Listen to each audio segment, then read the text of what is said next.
Well, well, well, what do we have here? A bunch of slop tarts, really? Hello, everybody. I am Matty Boo, and this is the BunkaMania UK review of AEW Double or Nothing. A pay-per-view I was kind of not really looking forward to, and then I watched it. And considering the fact that this was nearly 4.5 hours, maybe even 6 if you added in the buy-in, it absolutely sailed by. But I'm not alone in this, as you can see, either side of me.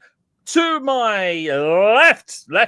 There we go. To my left. We sussed this out before recording, and yet we still mess it up. Or rather, I mess it up. To my left is the phenomenal manga girl herself, Harriet Green. How are you doing? I'm good. And then he looked over my water canister there. That's not a good thing. Starting off strong. It's Anarchy in the Arena all over again. And to my right, with the trendy mohawk and the lovely, lovely shirt, a gentleman who up until about 15 minutes ago was probably not going to be in this review, but we're very, very glad that he is the giraffe of me, Jeremy Graves. How are you doing? I am nothing if not a bringer of chaos. Chaos to scheduling and planning, but it's good. It is good. The three of us are here. Literally, Harriet is here because we didn't know about Jeremy's availability, but we are a trio of anarchists because that's very poignant for what we're about to talk about. We are, of course, talking about Double or Nothing. I have already said my overall view about how the pacing of the show went down. But let's start straight off with what was your overall views going forward? What were you dreading? What was abated? What were you dreading? But what was the surprise hits in your view, Harriet? Oh God, don't ask me. As you can tell, I am not a connoisseur of AEW as such. I kind of watched this pay-per-view because I really enjoy Double or Nothing. Also, it has one of my favorite stipulation matches, which is Anarchy in the Arena. I think the one out of all of them, the one I kind of was a bit worried about was Jamie Hayter versus Mercedes Mone, but that's just my personal opinion more than anything. I think it was more because there wasn't much of a build-up, but then again, these sort of matches tend to do better when they don't have much of a build-up, and actually it did prove me wrong. So it did turn out to be a good match. I think it is what it is, really. We will go into that match later on when we talk about the main card. But you've got to remember that both of these were tournament stakes, so the Owen Cup. But you tend to forget that due to the heavy intensity of one Will Ospreay and Hangman Adam Page. I then throw it to you, Jeremy. What was your overall fears that were abated coming up to the pay-per-view? Its length. Yes. Oh, yes. No, so honestly, going in, I knew I was going to have fun with this show. I've only watched Dynamite the past couple of weeks just because time, life, all that stuff. But going in, I was like, yeah, this is going to be a banger of a show. Well up for it. And overall, I think it was a really, really great show. Are there things that could have been improved? Absolutely. What isn't there? Are there matches that could have been left off the show? Absolutely. Not because they were bad, just because in the context of the show, didn't necessarily need to be there. It was kind of just making it a 10-match show for the sake of it, perhaps. As I'll call it, the Tony Khan way of doing things.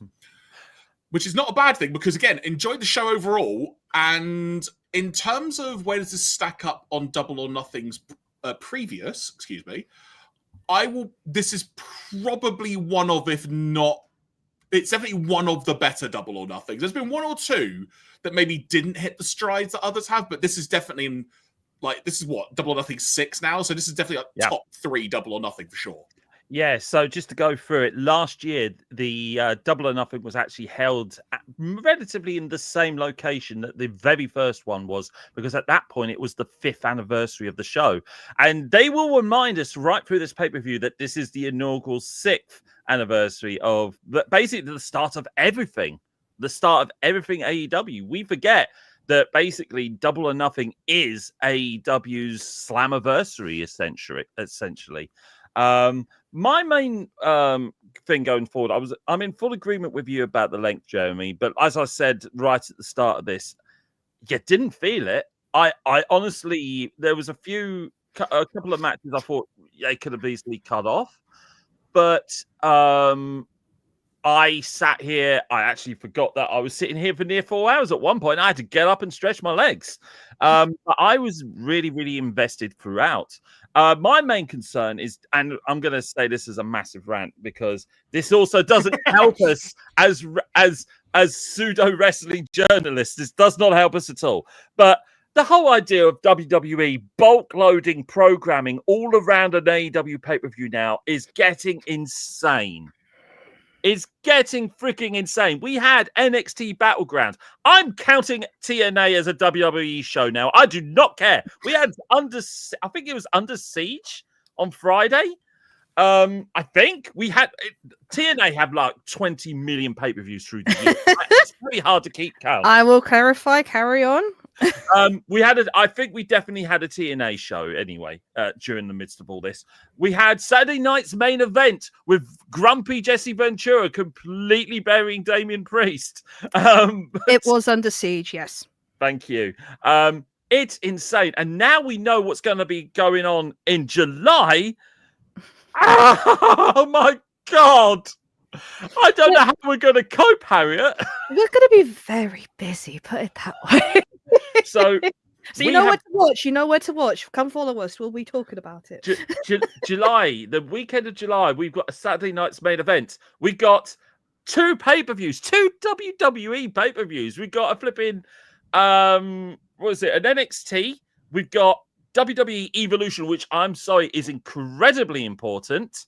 So that is something we definitely got to cover. And then we got this is all round all in weekend as well. Oh, and we got Ring of Honor as well. We got Death Before Dishonor. Jesus, guys! In the interest of trying to be, I'll say, a dissenting voice in this conversation. It doesn't bother me in the slightest because I only watch AEW. So it kind of bothers us because we're covering both of them, Jeremy. Oh no, I get that totally, but there is an element where ultimately you don't have to watch everything. Look.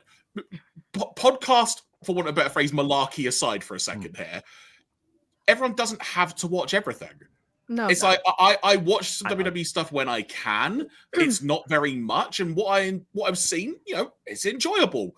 It's just not my thing. So I stick with AEW, the New Japans, occasionally dabble in some Ring of Honor, maybe a little bit of TNA here and there when I'll be blunt when I remember to watch it because there's so much to watch. So I stick within what I know I like. It is AEW. It's just the thing that connects with me so much. And I think, if anything, in an attempt to also get a discussion back onto Double or Nothing conveniently, I think this pay-per-view helped sum up why me sticking with AEW is a decision I'm still wholeheartedly happy with. And I don't... While I miss elements of perhaps knowing and understanding the full landscape of WWE, I don't miss it. And this pay-per-view exemplified so many reasons, if not all of the reasons, why I love watching AEW. Harriet, what about you? I mean, the opposite to you. I delve into AEW as and when I can. I kind of watch it mainly through reviews from other YouTube channels.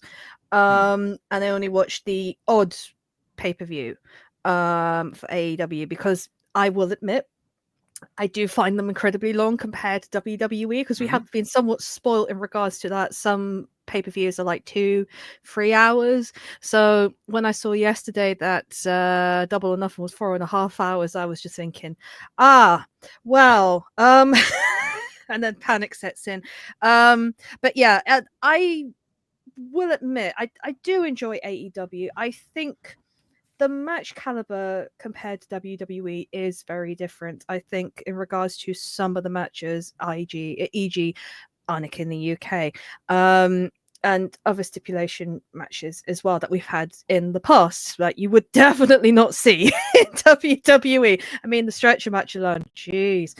I will say though, not to say I don't like AEW, it's just I tend to enjoy it as and when. I mean, the next couple of months of pay-per-view, so like All In, I will be watching. Forbidden Door, definitely we're watching because it's on at a nice time. Yeah, and then I try and, if I can watch the shows, I will as and when. So pretty much opposite to you, Jeremy. Yeah. And then you've got Matty literally in the middle of us who watches all of it. So. Yeah, I was about to say, I am going through absolutely selfish reasons here. I like both companies at the moment. Both companies do things that get on my absolute rack. But I enjoy the content that both companies are putting out at the moment. So when you're like me, piggy in the middle, and I literally have to decide, okay, what fat do I need to cut off of this? This weekend, unfortunately, it was NXT. It was just too much. Also, it is viable to basically be wrestled out. And like, especially after like WrestleMania weekend, I was wrestled out. Like, I wanted to take a bit of a breather for a while. But yeah, I haven't even watched Raw because I'm kind of Battlegrounds, TNA, then Double or Nothing. I just watched highlights on WWE because it was like, well, that'll do, and I'll watch people talk about it after, and that's fine. And spoilers, it was mostly a set-up show for 3 different, one TV special and 2 other pay-per-views. So it's sounds about right. Yeah, so it was an all right show, but what they did do, and I'm sorry, I know this will verge on ramble. They did kind of spoil AAA storylines in their slate. Yeah, but let's knock that conversation on the head and let's go back to AEW, where we start off with the buy-in, where we had Anna Jay and Hardy Cameron defeating Megan Bayne and Penelope Ford. As in, I think it was Hardy Cameron who pinned Penelope Ford. I freaking love this match. I don't think you guys have caught the buy-in. Nope. No, I'll do a quick surmise because I know we're going to just move straight into the main card. Like WWE pre-shows, it's not canon until it has to be. Which is why Hardy Cameron's on it, because she's non-canonical, apparently. Bloody love Hardy Cameron. Yeah, I do as well. I do find it funny that Joey Janela's ex and Joey Janela's current girlfriends are now a tag team. Because Megan Bayne is Joey Janela's girlfriend. Oh, is that so? I didn't know. I didn't even know. At least they coexist. But yeah. But I thought it was a really good match for what it was. A nice little opening package. We'll talk about packages later with Toni Storm. I enjoyed it. What I didn't really enjoy so much was the match that followed it not long afterwards, which was Bandido, AR Fox, the new tag team of Hologram and Commander. Remember Hologram? Defeating the newly renamed RPG Vice of Rocky Romero and Trent Beretta, and the Crew, Action Andretti and Leo Rush. It was just your standard buy-in multi-man match. It was all right. Some nice little flippy moves during it. There's not much really I can add to that I've seen from this lot from previous matches. It was a serviceable match. But then, everybody, we're into the big meat and potatoes here. We kick off with Mercedes Moné defeating Jamie Hayter by pinfall in the finals of the Women's Owen Cup. What did you think about this first, Jeremy?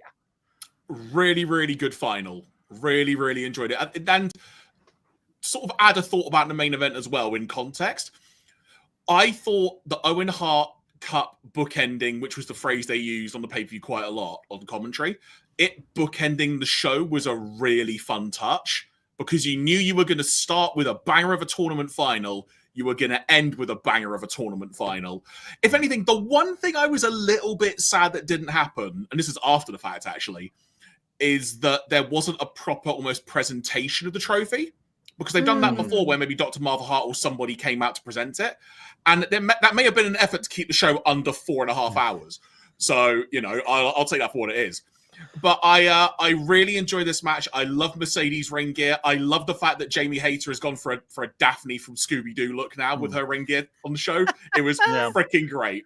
I've liked her, since she's come back, I've liked her look, but something hasn't entirely clicked with it. It's like a lot of orange, and that's not a bad thing. But her wearing the purple and green combined with her hair, it's just like, yes, keep this color scheme, Jamie. This is freaking great. Really hard-hitting match. I thought Jamie got impaled on her head near the end of the match when Mercedes did what looked to be like a real shoot DDT. But it was a really fun match, really dynamic. People were really into it as well. And I was kind of wondering what the balance of Mercedes versus Jamie fans would be. It was a lot more even than I expected. This being said, though, I personally didn't have any doubt in my mind Mercedes was going to win this, but I still love the journey to get there. How about you, Harriet? Yeah, I mean, like I said, I enjoyed this match as well. I will admit I put this on double speed because obviously I was in a hurry to kind of start watching this. So because Harriet, double or nothing. Oh god, every report. Anyway. No, I enjoyed it. I thought it was really good. I did like Mercedes ring gear. It was very much of the Hart Foundation, which I appreciate. So there's the sort of the glasses and the gear. I was like, yep. But Mercedes always kind of wears the kind of gear that represents someone that she respects or loves, which is cool. I going back talking about the match in a moment, but Jamie Hayter's gear, the 70s vibe, I am digging it. Yeah, right. So good. It's so good. That continues on to her normal clothes as well. It's like her entire vibe now. Yeah, it's really cool. Really like it. So the match, I did enjoy it. I do like the fact, I mean, I feel like Mercedes, at the beginning, I remember last year for All In, everyone left during her match, but I'm not gonna lie, I really did enjoy her match. Her matches just seem to be getting better and better watching them, and I did enjoy this. I know it kind of happened a couple of times where they were just angling for a certain spot. So like she was angling for Jamie's back because obviously that's the injury she had before she left, and just kept targeting that. The pin surprised me. I think it was like a DDT, but it was like a small package pin or something like that. Yeah, but so, it essentially stole the cup is how I thought it, but but not in a cheating way. Yeah, exactly. So it kind of respectfully somewhat won. And yeah, I always joked about Mercedes kind of getting all the titles, but even though she lost one recently, she's got another one now to replace that. So no doubt she'll be using that to her advantage until she faces off against said winner we'll talk about in a bit. But no, I did enjoy the match. It was a great way to kick off the show, actually, and I'm glad they started with this. And it kind of good that kind of both Owen Cups started and ended the show, really, because then it kind of emphasized how important these matches are. Yeah, absolutely agreed. Just to your point, Jeremy, there was no mention of Martha Hart or the Hart family throughout any of these Owen Cup. It's a fair point. Now you mentioned at all. Yeah, like literally, I think eventually the Owen Cup is going to be like the Crockett Cup, where yes, the name on the thing says Owen, but essentially, right, this is their version of having a King of the Ring, which then takes you to the next logical step, which is All In, the main event of All In, which it is their WrestleMania. All In is now definitely AEW's WrestleMania. So I kind of dig that. I'll be honest. Obviously, great woman, great cause. I did think that last couple of years having Martha there was kind of dragging things down a little bit. But it is very, very nice that she has returned to wrestling and doesn't have that sort of bitterness about her for obvious reasons. So it is absolutely incredible to have seen her in a wrestling ring again. But I do think now we are having the transition to, right, this is now just a tournament that will pick out the next like big contender. So I think that's definitely what they've done here. I love the match. I initially I was confused why it should have gone first. But then I absolutely agree with both of you guys where it absolutely was the right it was definitely the right course of action to have the Owen Cup like bookend both ends of the pay-per-view, especially the men's one, which we'll talk about much later. I think it was a bit of a slow burn, but it absolutely hooked me in. I think both of the women's matches had a thing where they basically won over the crowds. I do think that a lot of the popularity was swinging more towards Mone's favor during the course of the match. I think Hayter got booed quite a fair bit. I do agree that the right person won because Monet versus Toni Storm is going to be an incredible matchup, and I'm looking forward to seeing it at All In. You could say, Matty, it's a money match. Oh, God's sake, Jeremy. Is there a way we can mute him? Is there seriously? Can you tell I've been working since like 6, 7 a.m., folks? And I'm running on energy right now.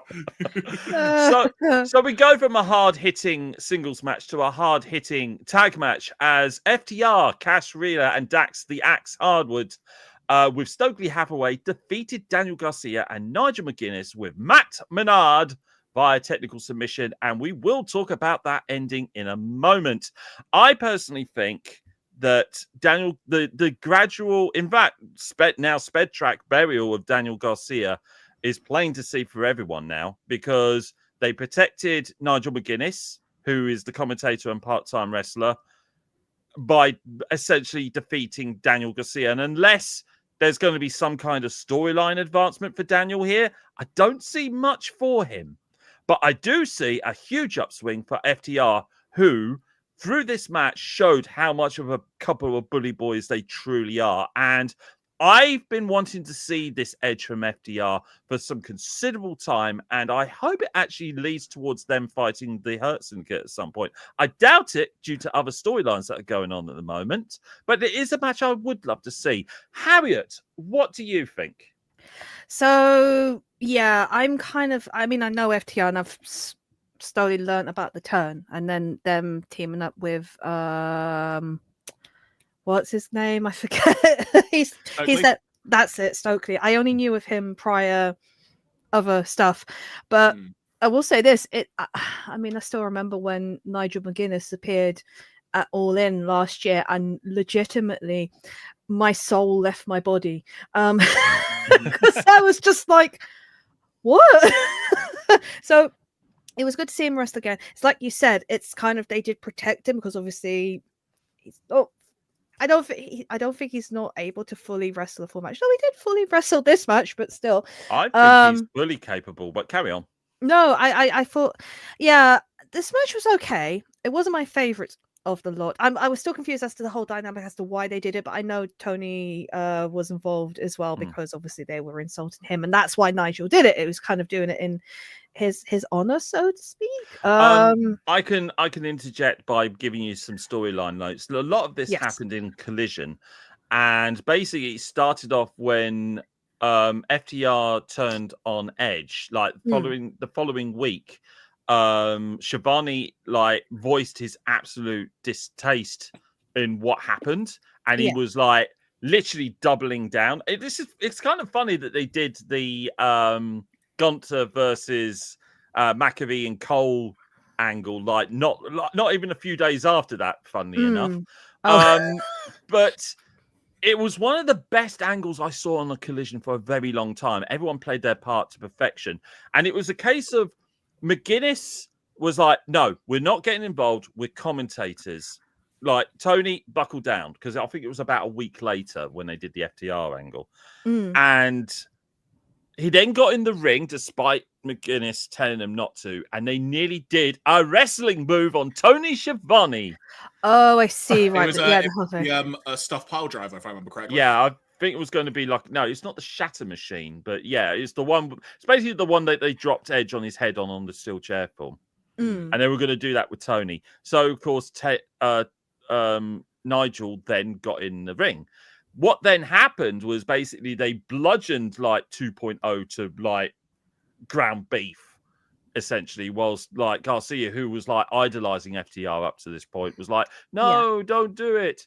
And this then sort of they continued to basically bully McGuinness and Schiavone in the preceding weeks until McGuinness was like, I can't stand no more. And he got encouraged by Garcia to join them in this tag match. The initial angle was one of the best things I saw in a long time from all parties. Literally, McGuinness sat Schiavone down on the chair and he said, if you ever do that again, never mind them, I'll murder you. And he did it with actual bite. And I loved it. I really loved it. Anyway, Harriet, carry on. Yes, thank you. So now I'm up to date with that. This is one of the matches that went on a bit too longer than I thought it should have. But then again, probably because I said it wasn't my favorite match of the night, it did drag a bit for me. But I kind of expected it to end the way it did, kind of with, not with the Garcia completely being knocked out. I thought it was going to be lost through shenanigans. Kind of was, because they were preventing Nigel from getting back in the ring to break up the sharpshooter. But yeah, I think the right people won. If they're going to carry on this heel persona, because it seems weird. It's like ever since they turned on Edge and how they did it, I thought they'd do something a little bit more evil in this case, but it didn't seem like they did, unless they're going to do something in Collision or Dynamite next week. I don't know. But yeah, the match was okay. But yeah, that's all I've got to say for it to be fun. It was fine. It was watchable. Yeah.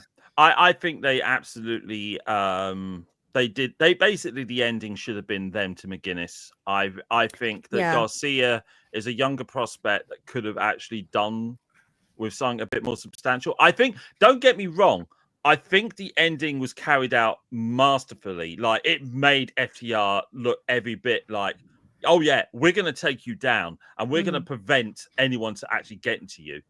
And I love that. I just think it should have been McGuinness they did it to, and not Garcia, who again is literally going down the pecking order towards Jobsville. And I don't like that, quite frankly. Jeremy, what do you think?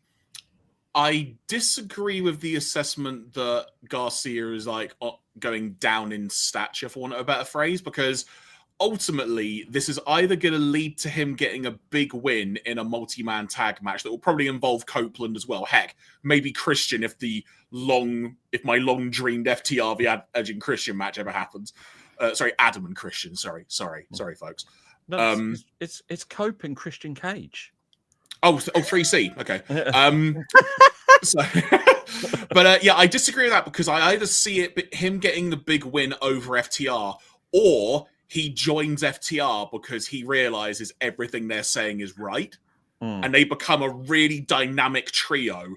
Go run roughshod, make those trios titles mean something again, and just have banger after banger of matches, which would be a fun, ironic statement to do, because the whole reason FTR ended up turning on Copeland, aside from all of the personal feelings, was that Dax didn't want to go for the trios titles. He wanted to go for the tag titles, because Copeland was like, I wouldn't mind one more run with these guys. Let's do it. So it'd just be a fun little sort of twisting the thing there. But I digress.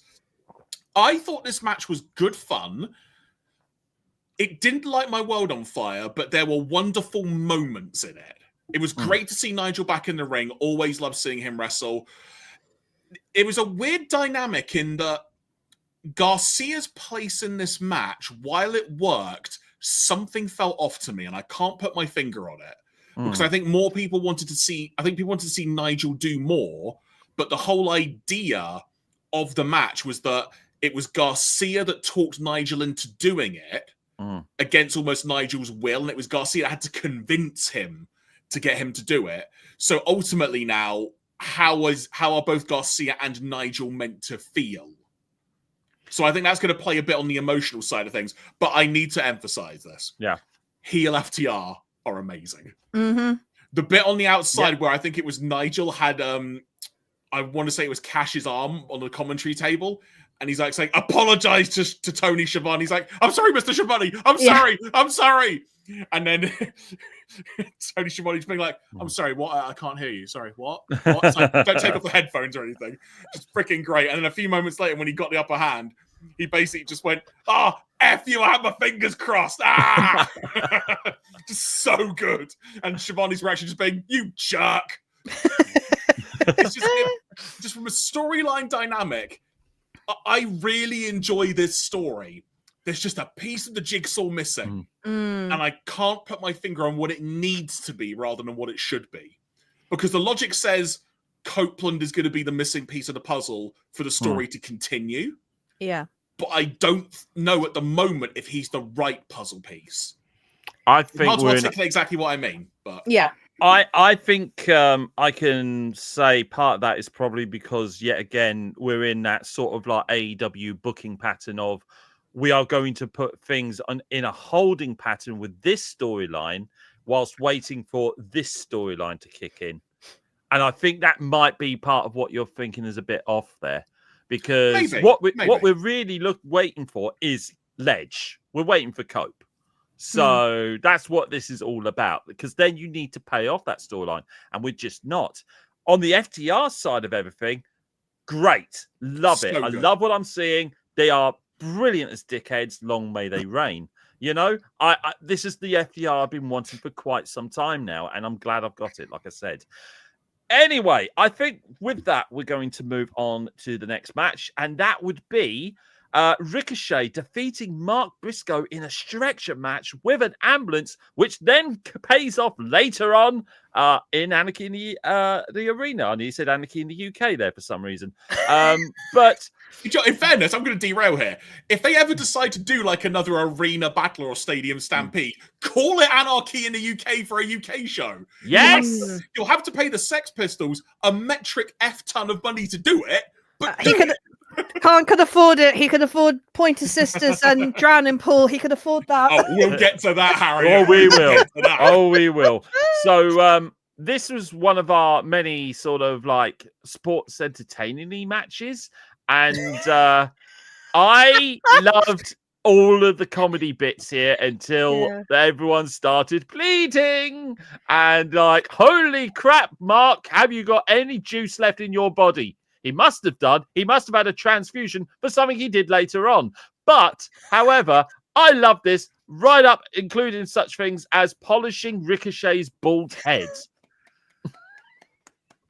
Just amazing.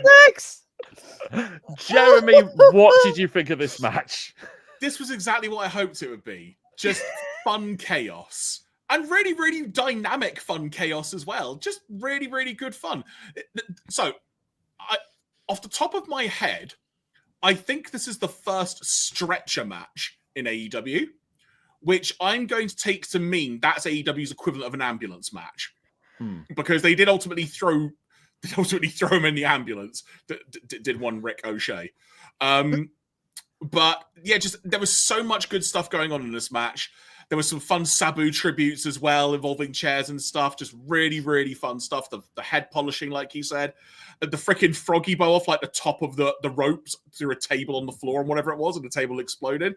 Just really good fun. I've said it before. Mark Briscoe is basically a wrestling national treasure. And he must be protected at all costs, sans whatever the heck he wants to do. And it was just good fun. In terms of storyline, Mark Briscoe is kind of that one person who's never going to be able to be heel.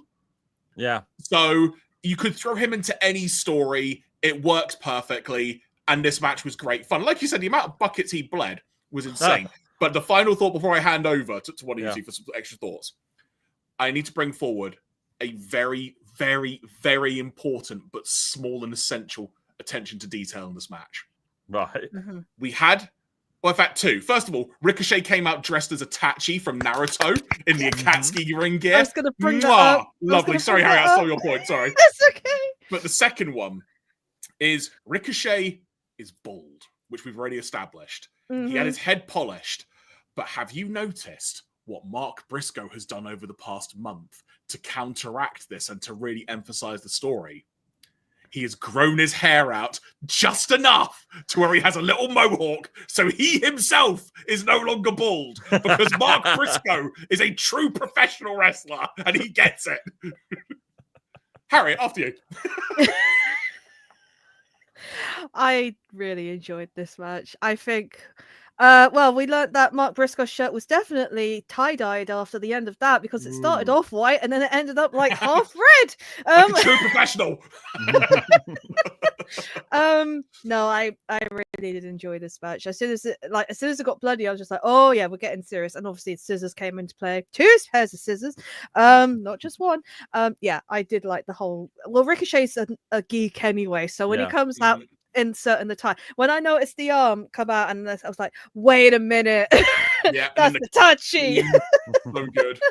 And the high collar as well. If you're not familiar with the character Itachi from the anime series Naruto, give it a Google. You'll find an image within 2 or 3 of the Google image search.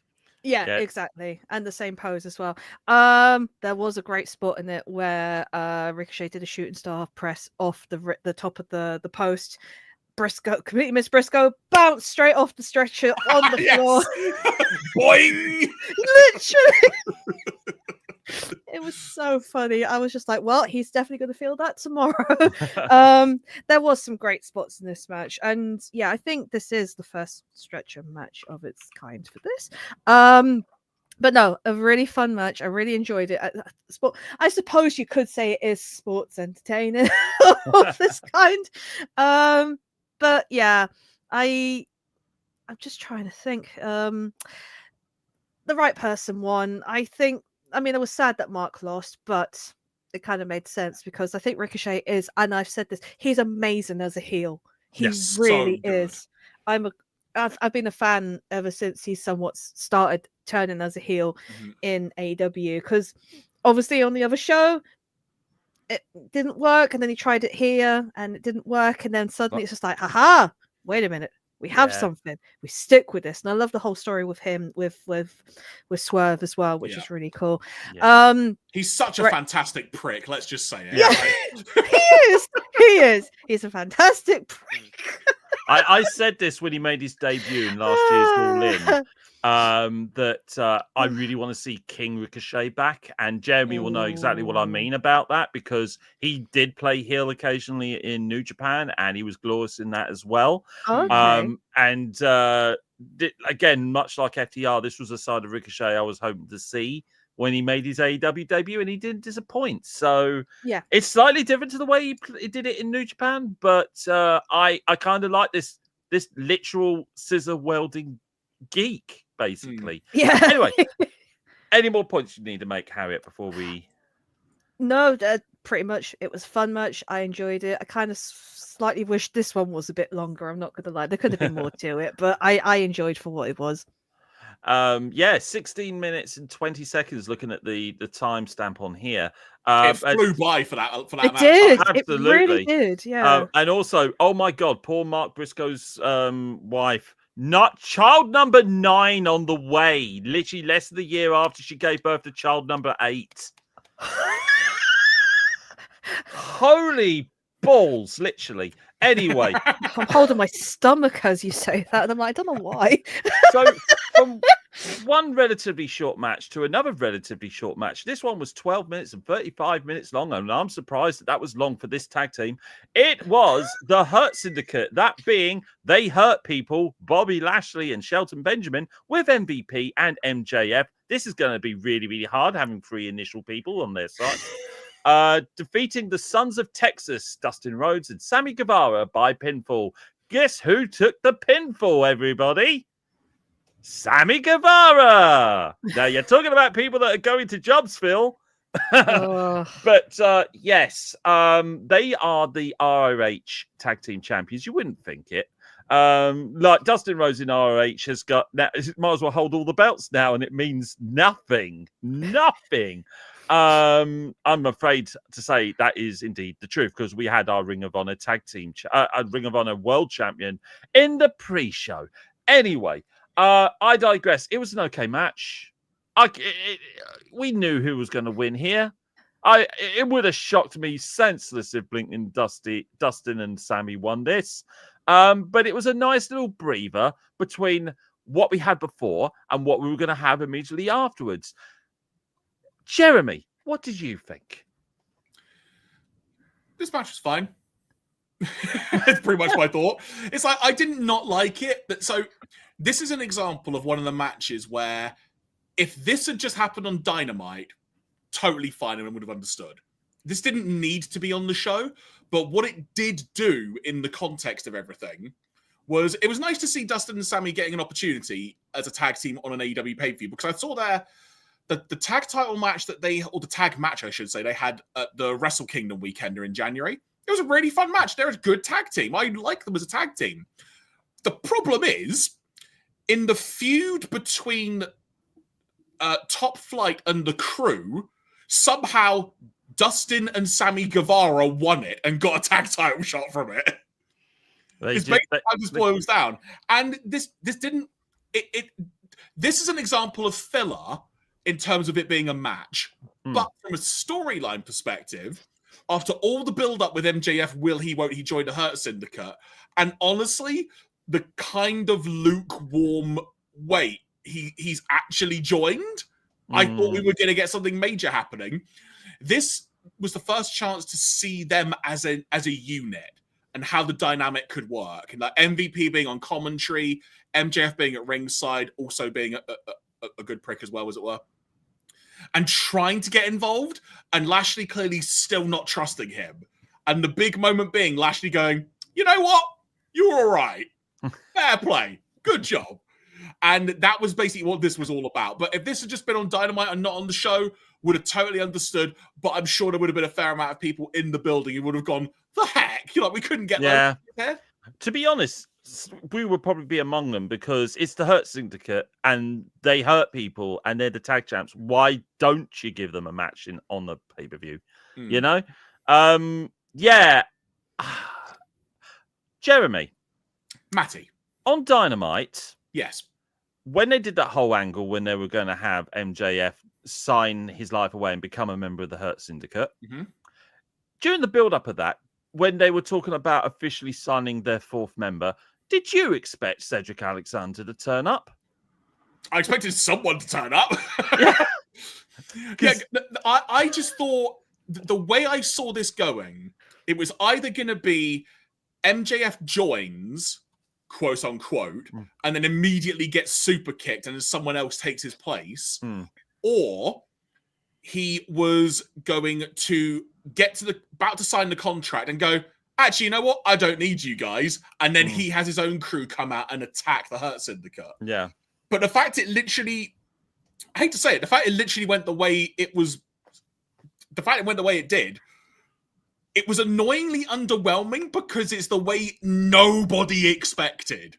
It's like the reverse swerve in a way. It's like, but yeah, like, but now that I've seen them as a unit, it's going to be good fun. That said, did you notice that MJF was the only person wearing a different color of clothing out of all four of them? Just saying. Because he's got to stand out. True. Remember when he did the signing in, the signing ceremony, he was the one all dressed in gold where everyone else was dressed in black because he's got to stand out. He's MJF. How dare you put him in the corner, you know? Harriet, what did you think overall? Yeah, it was a match. Yeah, absolutely fair. Honestly, it was a match. It was fine. I knew the writing on the wall who was going to win. I was just more thinking, how is MJF going to mess this up? Nearly did a few times, especially with the rings. He tried to get that involved. And then, obviously, as you said, Lashley was just like, didn't trust him, was like, no, we're not doing this way. No, it was fine. But it's like Jeremy said, this could have been a match that would have been a Collision or Dynamite. Yeah. It was just... Yeah, I will say, throwback to talking about them when MJF joined or when he was going to join. I think it was the week before that when they were saying like the whole initiation of the thumbs up or the thumbs down. Yeah. I absolutely loved when they were trying to find him. Yeah, it's so good. They went backstage and it's just like, where is he? And Tony Khan's just like, ta-da! Yeah. He's right here. He's right here. It's like, oh my God. I laughed at that. And then literally just suddenly, hey, how's it going? If I could add an additional thought, because I've just been thinking about it as you've been speaking, Harriet, and I will say, much as what I stand by what I said about this match, and maybe it could have been on Dynamite, there is actually a through line that this match, it's just literally come to me, this thought, so I'll try and say it how it comes out properly, as it were. The through line of this match being on the show is that in the video package before it, a lot of what Dustin was saying is that we, Sammy and him, were day one AEW guys. Yeah. And this being the anniversary show of AEW, there was that sense of they're like the original AEW crew going up against this new breed, if you will. Like, can they beat them? But also, that feeling actually, when you think about it, also plays into the main event in terms of where that stands in the whole day one aspect, which shouldn't be a massive element, but just thinking about it, it does actually have an unintended through line, as it were, and having that idea of the being day one and being there for AEW from the beginning, always giving it your all, always being there for the company. And these guys were just steamrolled in. And of course, MJF himself being a day one guy, and he's just joined up with this crew of people to try and get the belt. Literally, that's his end goal. And when you think about it, there's not actually that many people on the roster that's been there since the start now. Like, obviously, you got the founders minus Cody Rhodes and Brandy. But then, which Cody Rhodes did make an appearance on this show. Yes, he did. He did indeed. We do observe that. But yeah, I mean, like, in 6 years. Oh, come on, mate. Cody's always been like a WWE man. Come on, like that's what WWE's telling us. Mate, I meant literally when they were showing footage from the first Double or Nothing, it was him and Dustin. You saw Cody walking around the ring. It's like, there he is. I haven't seen him in a while. Yeah. Like the change, you think there wasn't that many changes in 6 years, and yet when you really think about it, the roster is very different. The landscape of wrestling's changed again. Like AEW caused a big change.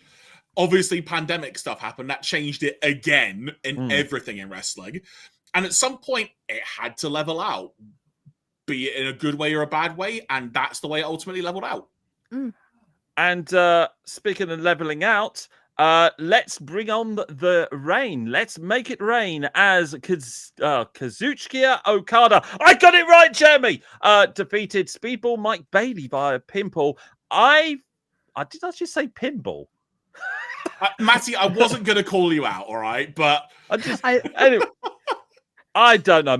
Words, people. Words are a thing that come out of my mouth. Sometimes they're the wrong words, but that's why we're all human. So Okada defeated Speedball Mike Bailey via pinball. I think this match, yet again, is something that made Speedball an utter star. I want to see more matches with this of this caliber from them.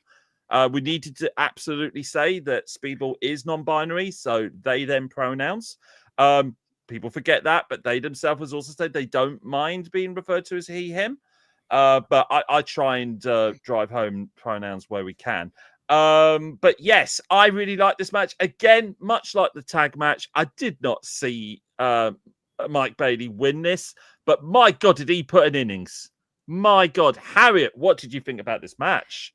I am going to put my hands up. This is the first full match I've seen of Speedball Mike Bailey, and what did you think? It. Genuinely, I really enjoyed it. My God, he has some moves on here. He really does. Also, first of all, I noticed Balatro ring gear. I appreciated that. Oh yeah, right.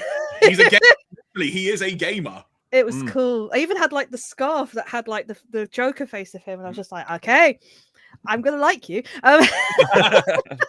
But no, he was really good. Like every time,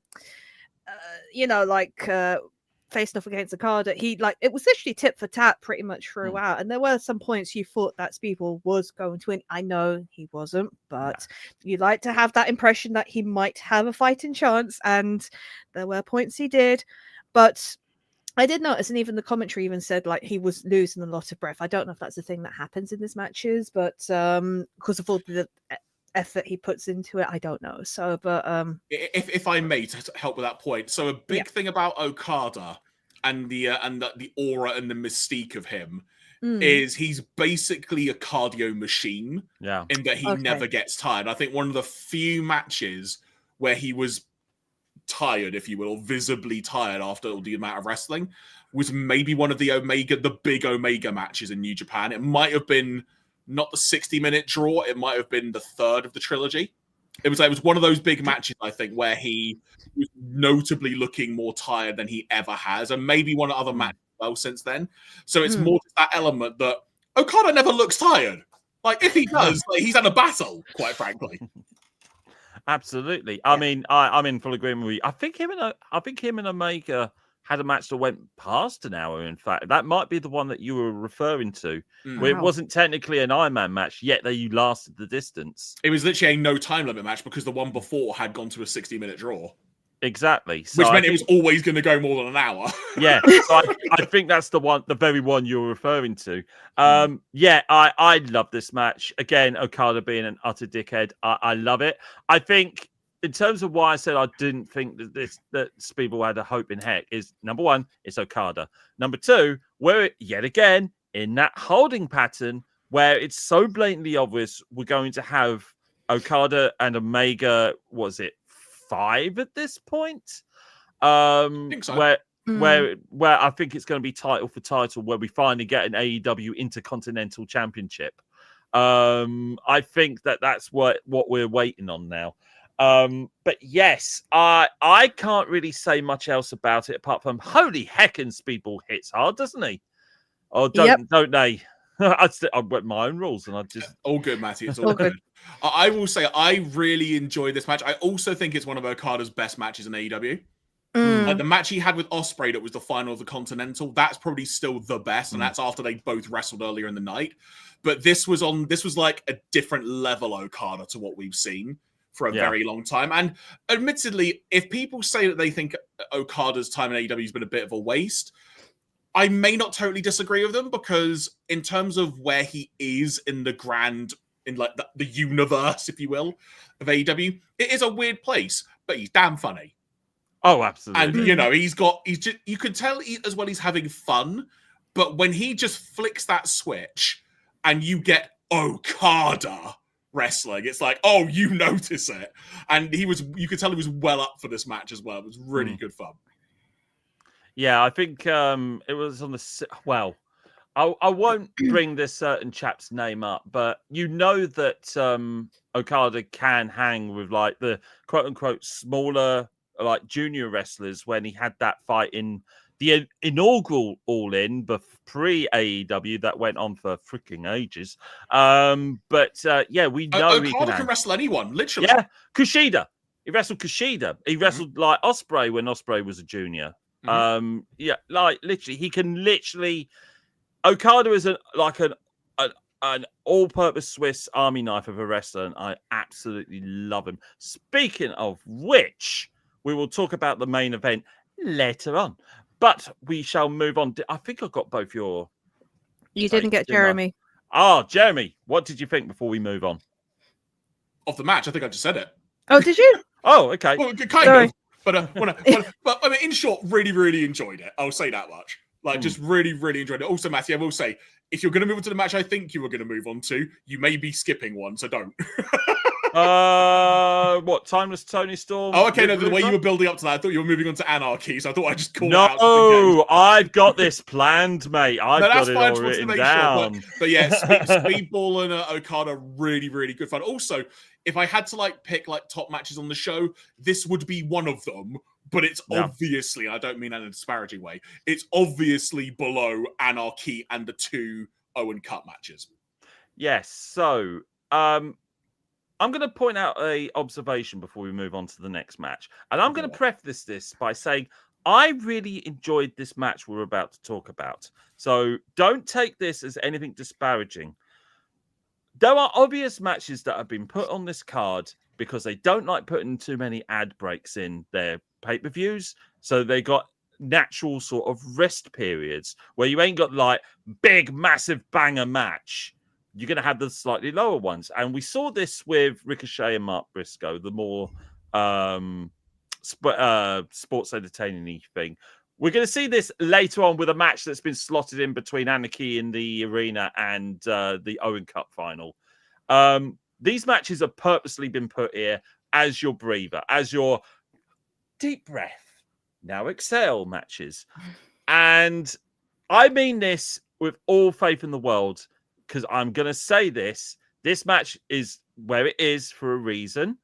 After so much time of her being essentially the main event, I really liked Timeless Toni Storm with Luther and Mina Shirakawa, but it's a match that certainly happened. I love the fact that we had at least 3 matches with women involved in an AEW pay-per-view. I'm going to drive this to the freaking moon. Like, equality all the way. I liked this match. I don't think it was one of the better ones that Tony's had in recent history, but the content of the match was serviceable enough. Harriet, what do you think? Oh, sorry, caught my breath there. Yeah, I agree. It wasn't the best. I wasn't. I hate to say disappointed because it was a really good match, but it just didn't. like you said, after all the good matches that have come before, it's kind of like it didn't live up to what it should be. And I shouldn't really say that because I love Toni Storm so much.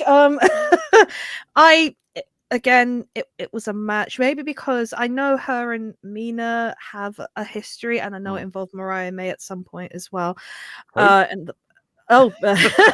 Sorry, she who shall not be named. Oh. Harriet, essentially, she's probably going to WWE. Basically. Yeah, she indicated that she's probably going to allow her contract to run out, and so AEW do what they do best and have her sit out a contract. So now she's persona non grata. So the former protege of Toni Storm, we'll go with that. It was fine. I haven't seen many matches with Mina, so I quite enjoyed this match in regards to seeing what she does. I think Mina's very quirky, and I love that. I appreciated Moulin Rouge gear that Toni did come out to. Probably going with the theme of it being, I don't know why it went with the theme. To be fair, I know Luther wore cowboy boots because the commentators made sure to let you know that he did, and it's like, why? It was certainly a look. I'll give him that. It was a look. But yeah, it was a fine match. Again, it was a case of attacking the weak spot. So Mina kept on going for the knee as much as she possibly could. It was fine. The right person won, and it seems that way because obviously with All In and now her facing Mercedes Moné for the final. I think that's the most interesting match, so it made sense for Toni to win because if I couldn't see Mina facing off against Mercedes. So the writing was on the wall. It was a fine match. It was okay. Not one of my favorites with Toni, but not all of them are going to be fantastic. But it was fine nonetheless. I'm just going to bring up a couple of points that Multi-Class Geek brought up here when it comes to Mina. So he says that the hiring of Mina and the promises of reuniting Rose Gold in the tag division might be enough to keep Mariah. Because we've heard rumors that we might be getting a women's tag division, to which I say, well, build up your women's division full stop then, AEW. That would be helpful.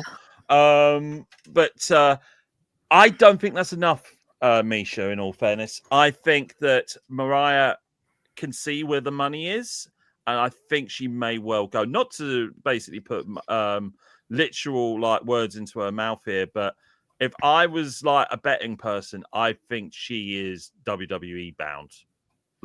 When you think of the caliber of the people that have moved over since, I think she could fit in very, very well. And in all honesty, I don't know what you could do with Mariah in AEW now, because she's had a storyline. It was a very emphatic storyline which ended. And I said this in our review when we had the Hollywood ending.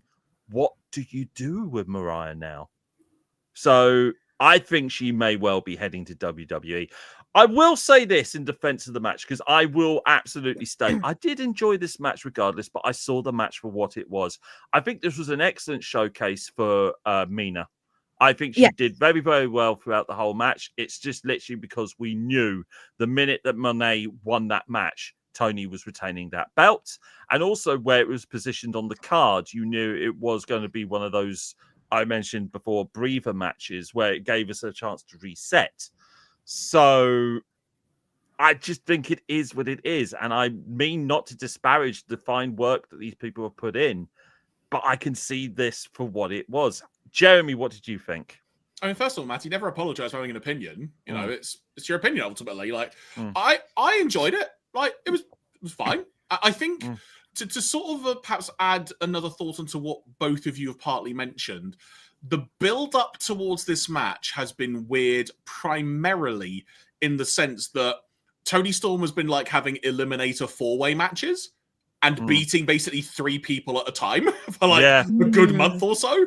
So the fact that Mina was able to get a win in one of those eliminator matches, it was kind of a who's going to get the win eventually? Yeah. Who's the next title match going to be? Because now, in essence, Toni has now obliterated the division. So there is basically no one else. So it would not surprise me. This is an early prediction, but I'm fully expecting Mercedes to win it All In. Because quite frankly, there's nothing else that Tony's really got unless they well, there is rumor of someone else that might be coming into the company, which I won't bring up now because that's a discussion for another day. But in essence, Toni has conquered all divisions of women that are available to her, as it were. Also, I've just realised she does not exactly have a strong winning streak in All Ins because she's lost. Right? She's either lost the match or lost the title in every All In she's been in. So go. But in terms of this match, though, they tried to do a bit of a build up on Dynamite where Mina started attacking the knee after her match, and that's kind of what played into the focus on the knee in this match. Build up wise, let's just say what it was. Probably wasn't the greatest, but there was always that element of all the Toni Storm, Mariah May story and Mina being involved. The one kind of perhaps unanswered or one bit of the jigsaw piece that hadn't been done was what if there was Toni v Mina in this sense. It was kind of the one element that hadn't been played with, and this was a way to do that and kind of bookend it. So in many ways, while I totally understand and agree to a point both of your opinions, I would also say I think this also helps Mina have almost a clean breakaway and a fresh start, despite the fact that after the match we're clearly going to get a tag team with both of them. Oh god, yeah. I mean, awesome. as Taz says, I guess friends kiss. Taz was on fine form. It was Taz was great. Match was it where it was during the Nigel match, wasn't it? I'm going to derail for a second. When Nigel started like going to the camera to FTR, and Taz is like, he's telling him love and peace. It's all good. And then eventually Excalibur goes, actually, Taz, I think in the UK that's actually kind of the equivalent of the middle finger. He's like, what? Yeah, really? I didn't know that. It's just like, Taz, are you kidding me? After all these years. Sorry, I derail, but yeah, it was also just to echo as well. Mina is awesome. Just everything about her, she oozes charisma, to use an old Razor Ramon phrase, as it were. Just there is just that she's got an aura about her, and there's like again another little piece of the jigsaw puzzle missing, I think, to make it a complete package of Mina Shirakawa. But it's so good, and I'm so damn happy they've gone back to her original music. Because that 1 week where she came out with a different ring music, and after she won it, after she won that match, they're like, nope, back to the old music. I was going to say, it wasn't even 1 week. It was one entrance. It was one match. That's all it took. No, it wasn't even a match. It was just an entrance, Jeremy. Because when they play, like you said, when she won the match, they played her old music. Because it's like, everyone's like, what the hell is this? Yeah. If only WWE could listen to their fans and do the same with the Death Rebel songs. Anyway, with that being said, I think we can definitely say this was a match that happened. We appreciate like the basically that this is going to make a star out of Mina, and basically Toni will continue the reign until All In, when Mercedes will no doubt like take her title from her. But so may I derail and ask a question in relation to the women's division? Yes. Do you think it will be title for title at All In? Because currently it's only advertised as Toni's women's title only. I mean, do you think, Jeremy, that she's going to lose the TBS title in the build-up? It wouldn't surprise me, but it's the question of who, because there is an element where, in terms of the women's division, Mercedes has beaten a lot of people for the TBS title. Toni's beaten a lot of people for the women's title. There's only so many other people you can beat. I have one person that I can throw your way, Jeremy, and it should have been this way all along. Willow Nightingale. Thank you. Yeah, I would love to see Willow get her win back over Mercedes. Well, I say that it's 1-1 because she beat her in New Japan, but I would love to see Willow be the champion. Just because I love Willow so much, which is hopefully a convenient segue. But yeah, keep that in mind, folks, because if it's not title for title, I can see Mercedes walking out firmly as a belt collector from All In. And as you say, Jeremy, that was indeed a segue, because Willow Nightingale took part in an Anarchy in the Arena match, fighting off against I try to remember her name, Marina Shafir, as their own little sideline of a match, while everyone else around them were also doing a match because it was utter anarchy. Let's list the people that were involved in this match. Kenny Omega, Swerve Strickland, the aforementioned Willow Nightingale, who is freaking awesome, strap a rocket to her and launch it to the moon. The Ops, Samoa Joe, Powerhouse Hobbs, Katsuyori Shibata, and a little bit of an assist from Hook as well, who then dropped off.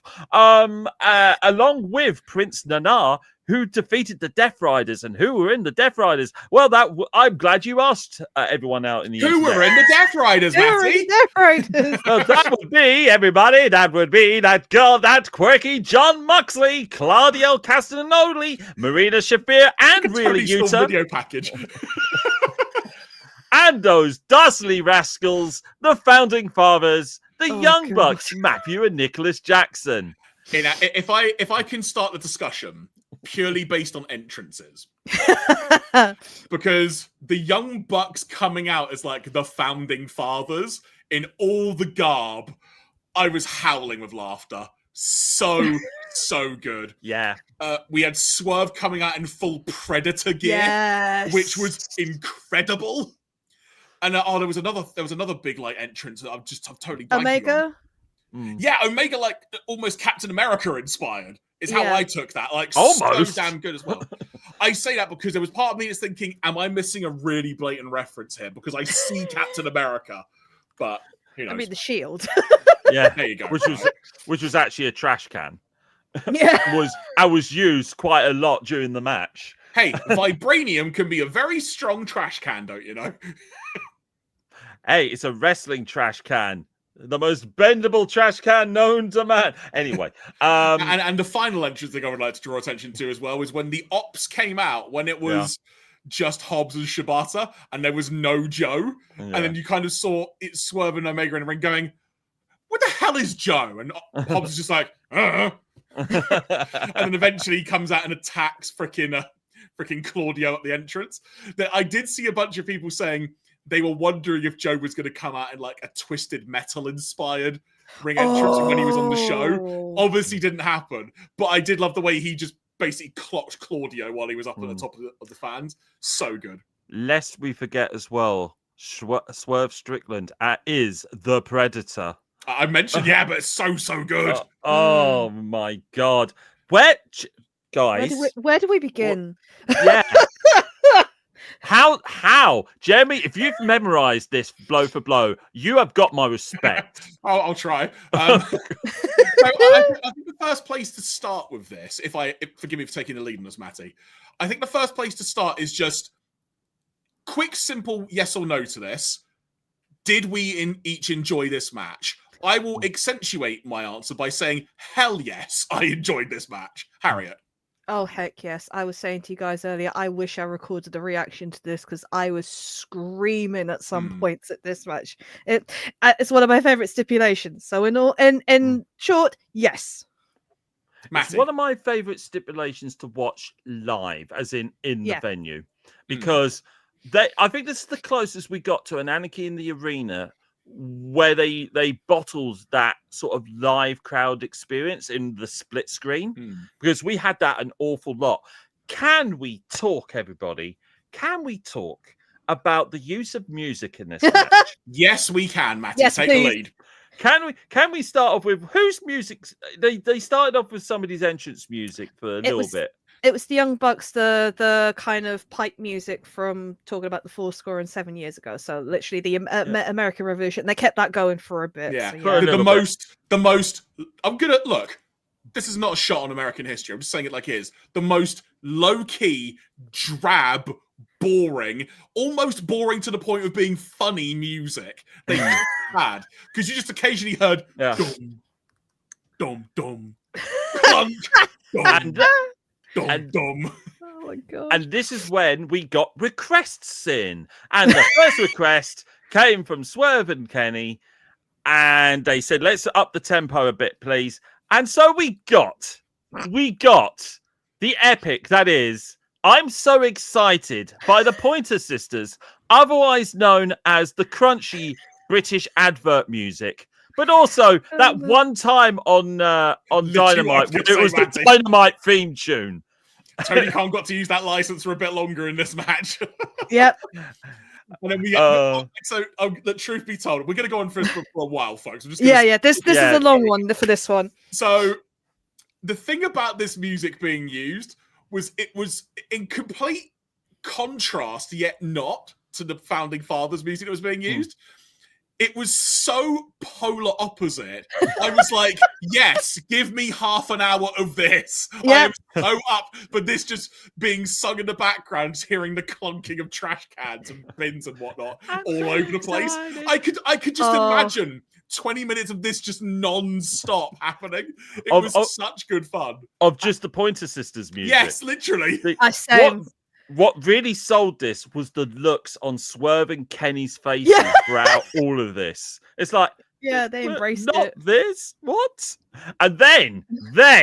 Before you get to that, if I could just say what helped as well is there was a few minutes of action with the Pointer Sisters in the background. And what happened, if you look at the crowd, it's such good fun because you have the reaction of Swerve and Kenny being like, all right, sure, this will do. And then you start seeing action happening and people are legit jumping in the crowd because they're like, I'm so up for this. This is stupid. Give me more. And the energy was so good.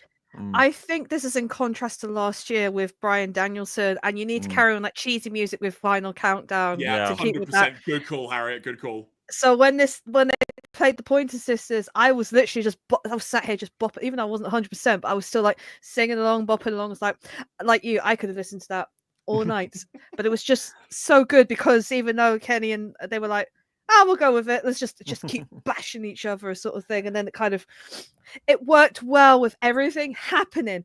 But then, and then requests came in again because Kenny, finally having enough of the Pointer Sisters, felt this is great music. This is fine, but it's not quite relevant to what we're doing here. So, can we have something that's a little bit more relevant to the Anarchy, please? And to which we got everybody. From, is it Drowning Pool? We got the seminal ECW music. Let the bodies hit the floor. Bloody hell, guys. A song that was used, if I remember correctly, the SummerSlam 2001 theme song was also Stephanie McMahon's entrance music during the invasion. It was also, I think, for a period of time used as the main theme for the ECW reboot in circa 2007, 8, whatever it was. 2006. There you go. Close enough. It's all in a decade. And then we got this, and Kid Jeremy was like, I was like a kid at Christmas. Yeah. Just, this is so good. Jeremy, my mind immediately raced to you, and I knew at some point, Jeremy's now practicing his yoga in his room, listening to this. I couldn't possibly comment, Matty, but... Literally as he's lying on the floor doing the pose, literally as he's stretching the floor. The thing about this that accentuates it even more was the fact that the way the song starts is it starts whispered. Yeah. And so it starts off with, let the bodies hit the floor, let the bodies hit the floor, let the bodies hit the floor. And then suddenly you hear, floor! And the whole audience, the stadium just erupted. Literally, so there was a natural 15 to 20 seconds almost of silence when the song ended. Yeah. And everyone probably thought, oh, okay, that was so good. And because there's so much noise, you can't hear the whispering. And suddenly you just hear the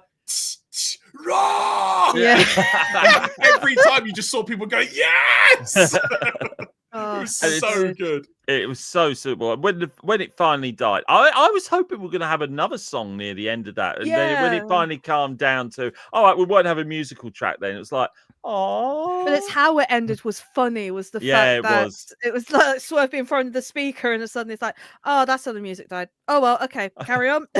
I think they did this before as well, didn't they? When they finally stopped the music the first time. Jericho ended it one year, I think, when he pushed something into a speaker. Yeah, these are always good fun. This Anarchy match was mental. There were freaking balcony dives. There was stuff on the there was all around the arena. There was stuff outside the arena. There were tables being. There was an exploding table at the end of the match, which was highly entertaining. Because it's like, why? But cool, great. Why not? Take it. There was the ambulance used once again. There was Hook returning, as you mentioned, which he walked out. We might come back to that because clearly Hook ain't happy, which I get to a point, in fairness. The ambulance was used at the end. Gabe Kidd got involved as well. I was going to bring that up with the ambulance. So they had the stretcher match with Ricochet, right? Yeah. I'm just going to check something. They got good use of that ambulance on that night. I was going to say. And Mark Briscoe. Mark Briscoe came out in the ambulance, didn't he? Yeah. Oh my God! So he essentially Mark Briscoe was this year's equivalent of Eddie Kingston looking like he's from a GTA game and set a house on fire. Yeah, that meme that was going around for ages after the fact, of which I will say I was really hoping Eddie Kingston was going to come back. Shame he didn't. When he comes back, it's going to be so good. Absolutely. But there were moonsaults everywhere. So I now want to focus on Willow. I was actually gonna bring that up because Willow and Marina. My main thing was okay. So you're just basically going to separate Marina and Willow out from everyone else, and they were just going to do the whole thing, the entirety of the match. I think you're going to make the same point I'm going to make in that, and they did do that, and they had some banger moves against each other this whole time. Although the focus wasn't always entirely on them, what we did get to see of them, very hard hitting, and again. Willow, strap her to the moon. Take her up there. Give her all the belts. That's all I'm saying. Jeremy, are you going to say the same thing I'm thinking in that when they did start landing moves to the males, it was magical? Oh, it was freaking great, mate. So damn good. But what I was really happy about was I don't remember what pay-per-view it was, but I mentioned at the end of one of our pay-per-view reviews, Matty, that one of the matches I saw coming out of the main event, based on what happened, was Willow and Marina. And at this point, that feels like half a year ago I said that, maybe. It feels like an age. It may have been Full Gear, for all I know. That feels about right when I probably mentioned that at the end of the thing. But we finally got a payoff in some ways to that very gradual build-up of Willow and Marina. They were beating the piss out of each other, quite frankly. They were outside. They had bottles in catering. But the part of the match, which I wish they'd have got a better camera angle of, but clearly there was too much going on. Yeah. And the director is just going, what do I do? On the buttons. But the moment where Marina Shafir managed to, let's say, secure Willow Nightingale's position to the ring post. Yes. By chaining her up via a padlock through the piercing in her ear, I'm going to assume. Because she has Willow has ear stretchers, so they basically put the padlock through her ear stretcher. One, effing disgusting. Two, effing brilliant. Exactly. It was just so good. And the thing is, though, it was one of those things where you're like, you'd not expected it. No, Willow, you're done. Sorry. I want you in, but who's going to help you, quite frankly? No one. No one can. To the point where the crowd started chanting, please help Willow. Yeah. Yeah. But their interactions with the people, and obviously the crescendo moment, because Willow got some big, spears in at some point, I think it was.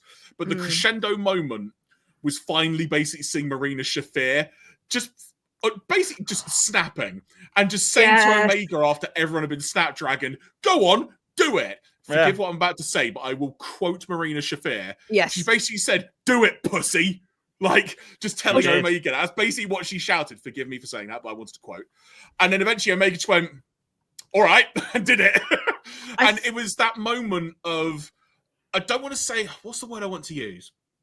It was a defining moment in the match because it meant the entire playing field was even. And that's what I loved about it. Very, very good shout, Sean. Very good shout. Harriet, sorry, I cut you off there. After you. No, it's fine. I interrupted. I was just going to say, I think with Marina, I think she was like, effing do it, you. That too, yeah. Yeah, she did swear. Oh God, Willow with the ear piercing. Oh, I was just sat here like, no, I don't like. This is the bit I don't like because all my fears was just like, stay still, stay still, stay still, don't move, don't. Well, obviously this is all planned, but I still kind of worry stuff like that's going to happen. I friggin' loved Willow in this match. I was so happy she got coverage in this as well. Especially, I thought she nearly had the pin as well. Like even Swerve was helping her. Like, come on, pin. Yeah. I don't know who she was pinning at the time, but yeah, she was good. I loved the whole thing with her and who was the other guy? Is it Ops? Is his name? Oh, it's Will Hobbs. And they both, when she took off her dungarees and they're both wearing the same shirts, I'm like, when that happened, I literally shouted, yes! Yeah. So damn good. Having all of this hardcore match whilst looking adorable in those dungarees, by the way. The little chain around her neck. I was like, that'd be me trying to be hardcore. Only Willow can come out smiling, swinging a chain, and still being the happiest woman on the genuinely happiest woman on earth. Like, yeah. I love Willow.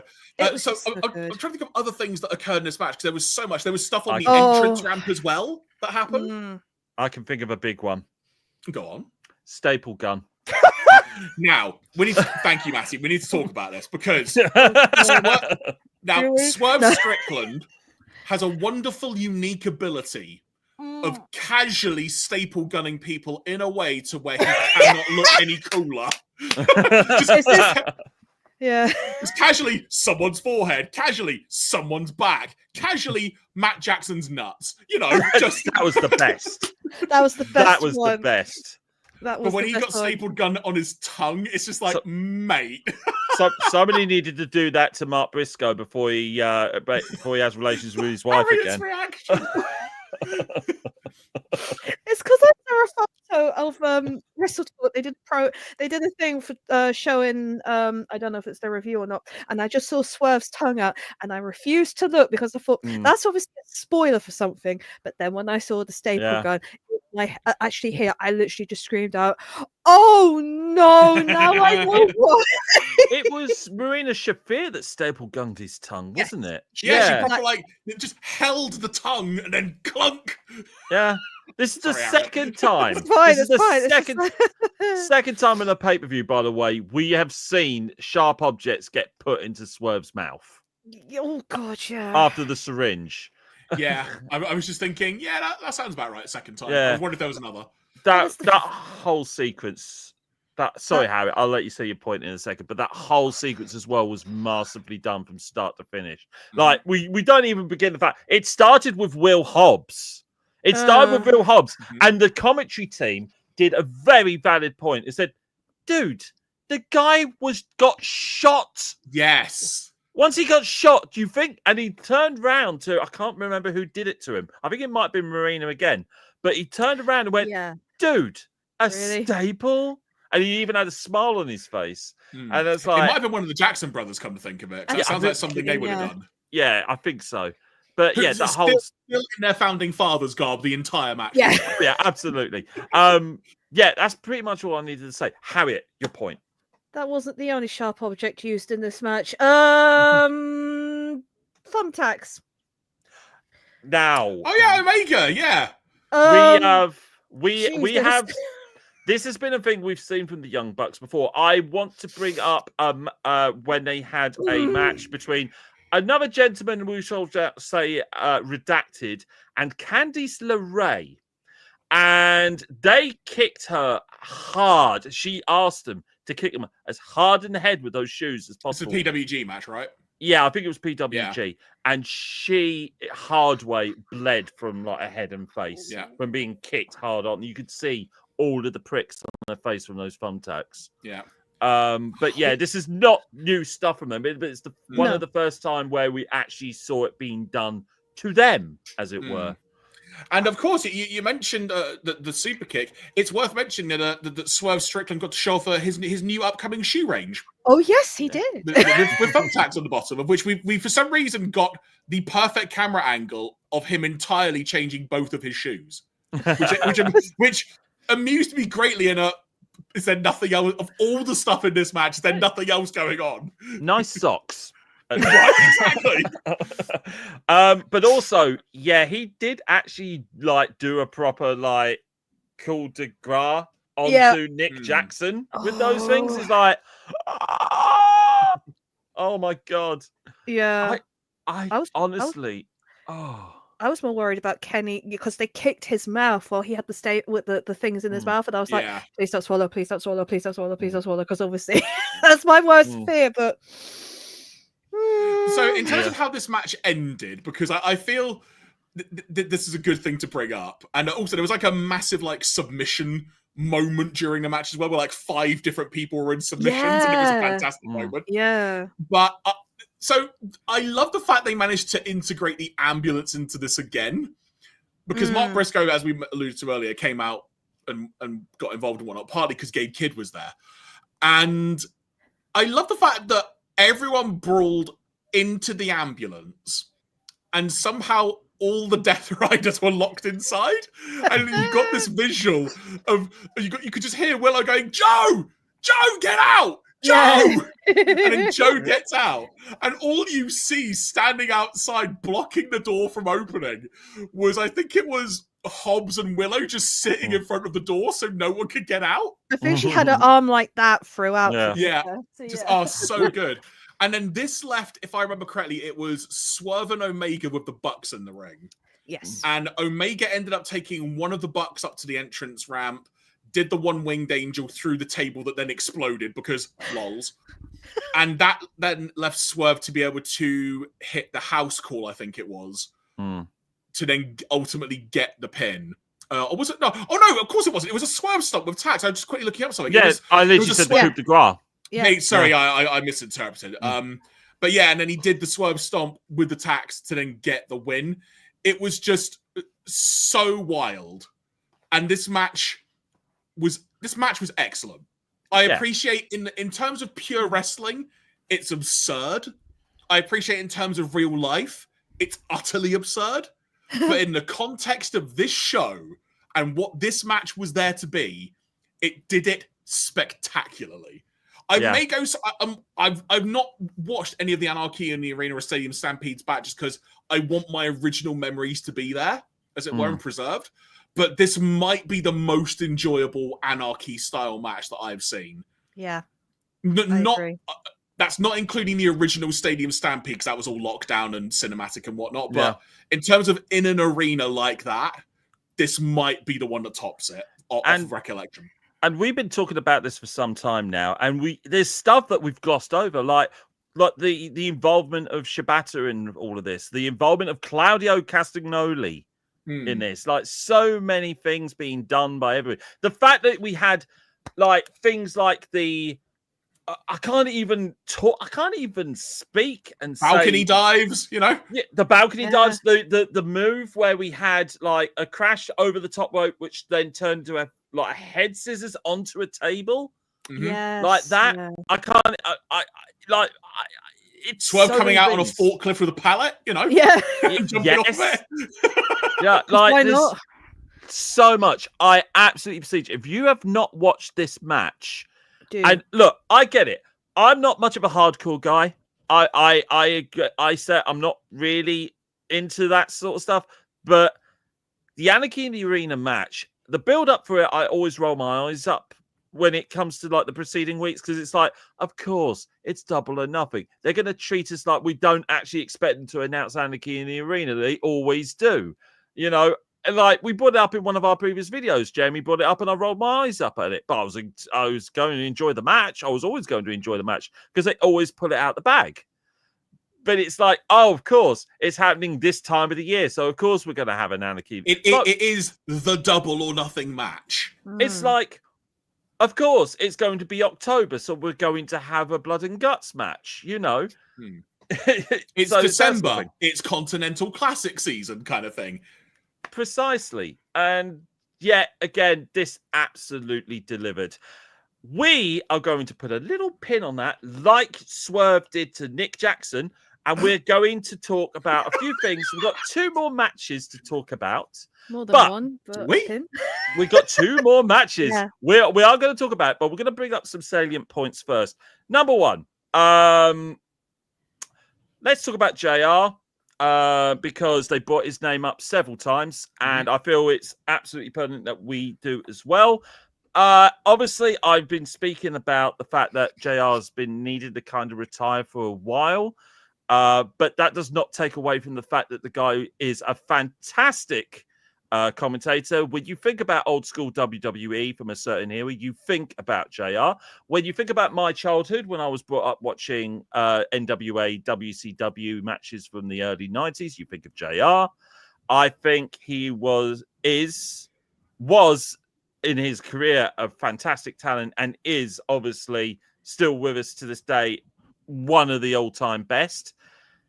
Recently diagnosed with colon cancer and has currently gone into hospital to kick its absolute ass. And it's absolutely sad at the end of the day because he just got out of a cancer battle, skin cancer, and now it's obviously metabolized to his colon.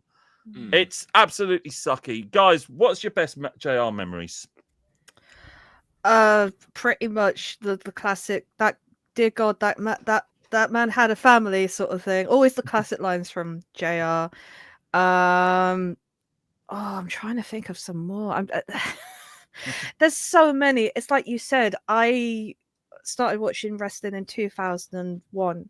So JR was one of the first commentators I heard and absolutely loved him because, you know, he was great. I mean, yeah, I just loved his commentary back in the day, but yeah, Slobber Knocker is what Sean put in there. He just had some really classic lines, and I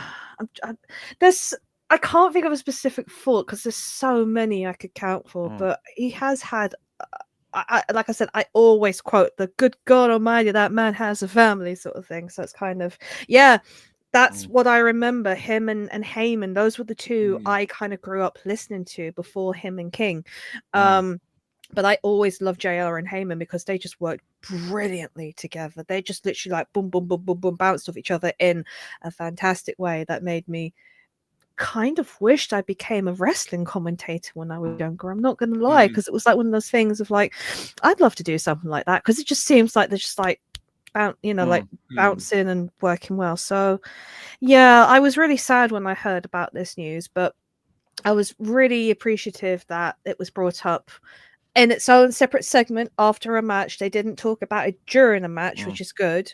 Like Excalibur talked about it and then sent their love. So I just hope he kicks its butt as well because Misha brought it up, and I actually agree with this. One of the shining moments during the Attitude Era, not the Attitude Era, the Invasion Era, was the duo of Paul Heyman and JR, because Paul Heyman, you knew, like, he said it. He said JR wasn't at his best as far as he was concerned at this point. Like, he was like becoming complacent, and so Paul Heyman does what Paul Heyman does best. And absolutely, literally, absolutely niggle him into like responding in a like way to him, like absolutely pulling him out of himself, as it were, with his own commentary.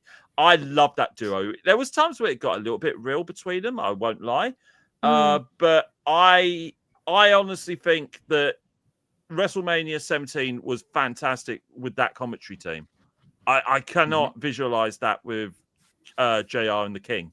That to me is like a seminal like commentary team, and I was really upset when they took Paul Heyman off the commentary at the end. I thought it was basically like one step backwards when they brought the King back, in all fairness. But for me, JR is a voice of my generation. I've heard his voice longer than I've heard Michael Cole. Like, again, I heard JR in the early 90s when I used to watch WCW on a Sunday afternoon.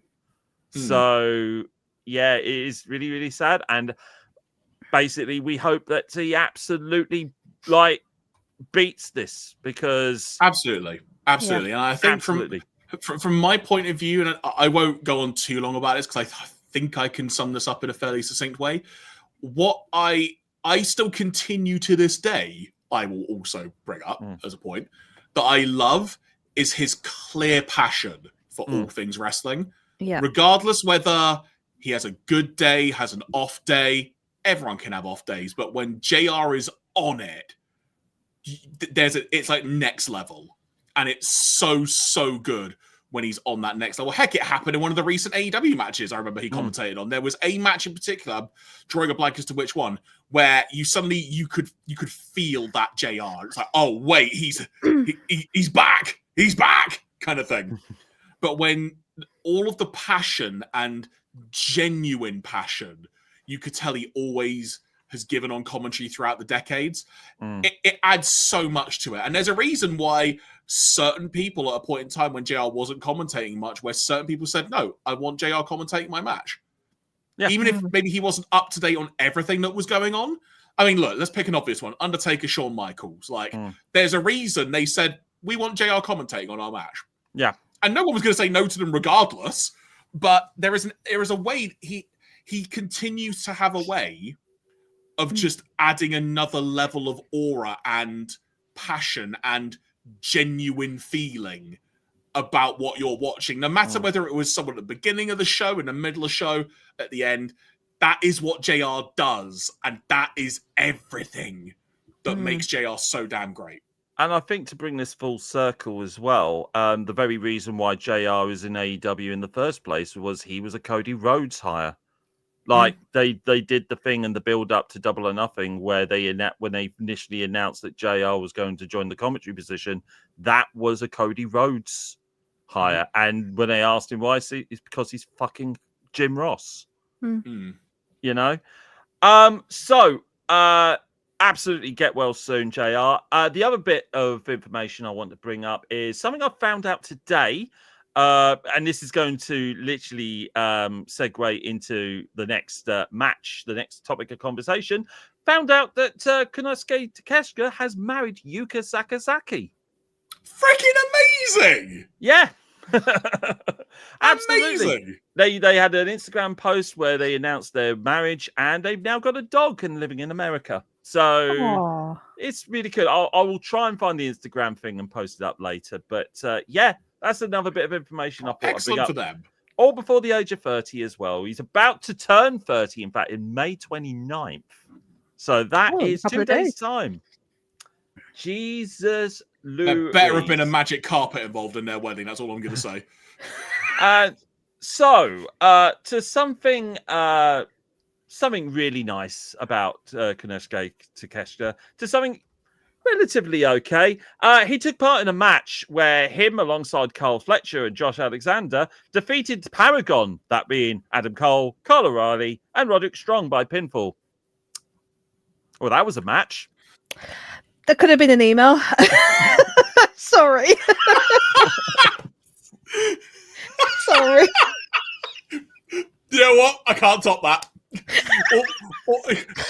you can't carry on. That's my opinion. I'm not going to say Harriett, I can't. So I'll be honest. This is gonna be a weird way of putting this, but roll with me. Roll with me.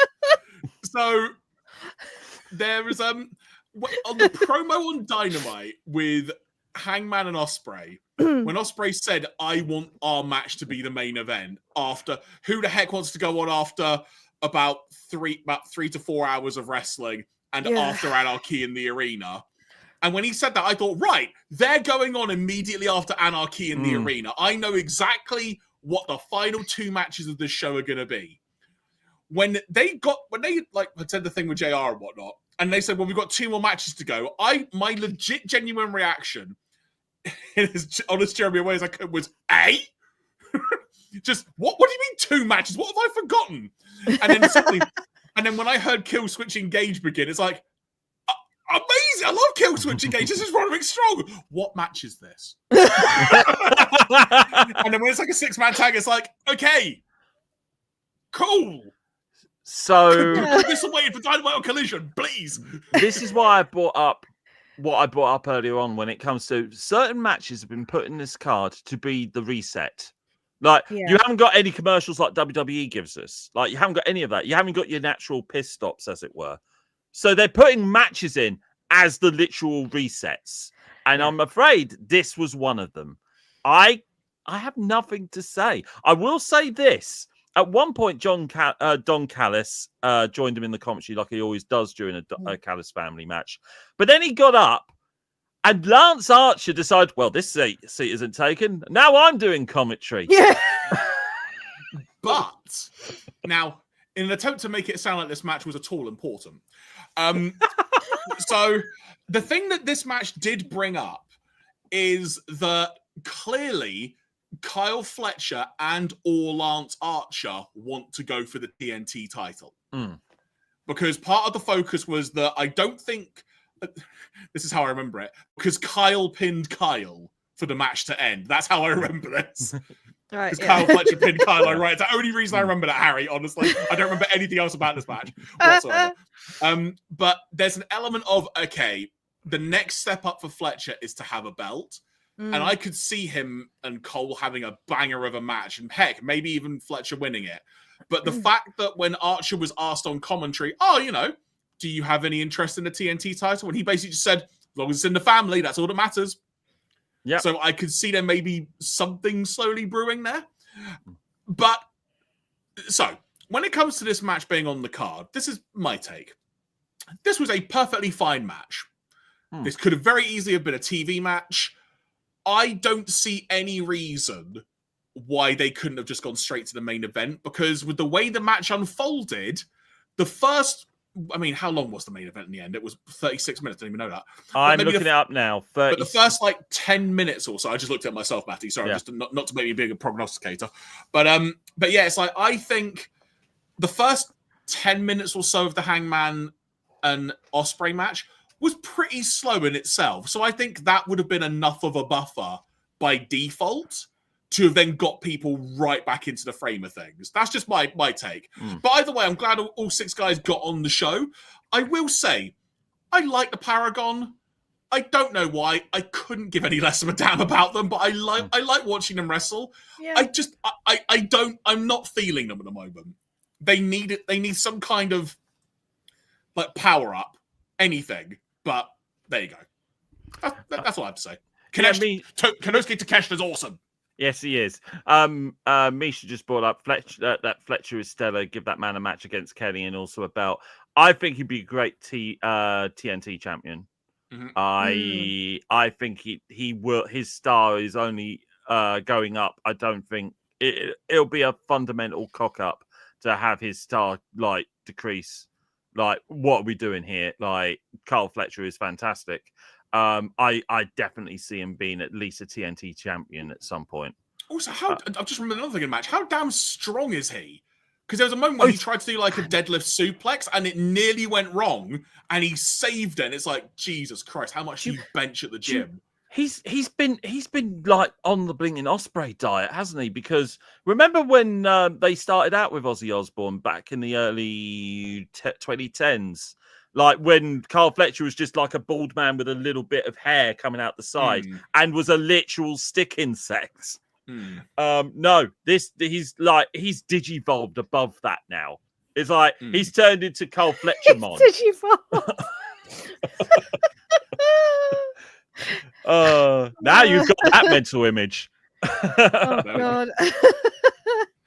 Yeah. I really can't think of anything else we can really say about this match. Only that we move on from a proto Will Ospreay to the actual definitive Will Ospreay in a 36-minute and 56-second match. Holy crikey. This match was freaking awesome and also freaking emotional. And my God, I had bit so many times I turned into a literal carnivore during this whole match. Harriet, because Jeremy, I know you're going to say an awful lot about this. Harriet, what do you think about this? This was amazing. This and Anarchy were the two matches I was looking forward to the most because, my God, that promo that they did on Dynamite on Wednesday and the ones they've been doing promo.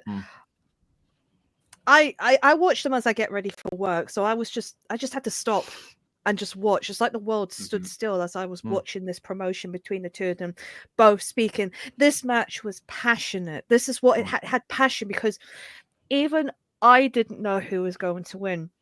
And if you don't know who is going to win, you know you have a good match. And it was just incredible from start to finish. It was just like, I was literally, like you said, I was on the edge of my seat in regards to it progressing in front of me. And even like towards the end when they were like buckshot lariats and V-triggers and all that. And even then it was kind of, oh, Ospreay's got it, Hangman's got it. And it's just like, no, they haven't. And I was just literally sat here like, who's going to win?